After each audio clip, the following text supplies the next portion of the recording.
Ayan na yung ating puso. Yan, nilagay ko na yung gata at saka yung bell pepper. Yun lang naman ang halo nito. Walang halo na iba. Kung hindi, may pangpasarap na lang din yung magic sarap. Magic sarap is the best. O, diba? Ayan. Hinalo-halo ko na lang siya sa gata. At sa mga saluya, sibuyas, bawang. Yan. Sasarap na yan siya. Gasino lang naman pang aliw sa bunganga. Para malunok yung kanin. Di ba? Ganon lang ang buhay ng tao. Huwag na tayong maghanap pa ng masarap. Kasi ito, para sa akin masarap na. Ewan ko lang sa inyo kasi hindi naman ako pwede kasi sa laging baboy.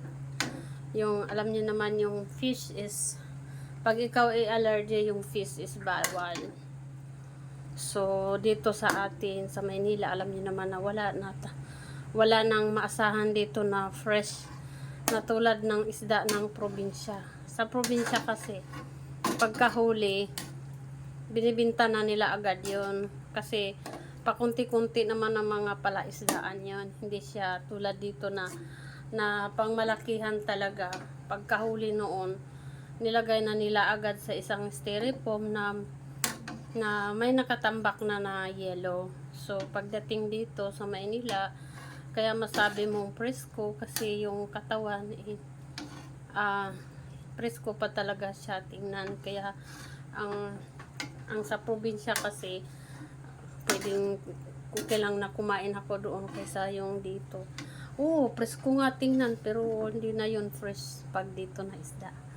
Ayan, thank you so much for watching my followers, my viewers. Ito na tayo sa ating gulay na puso. Thank you so much for watching all around the world. Who's watching this my video? Thank you so much.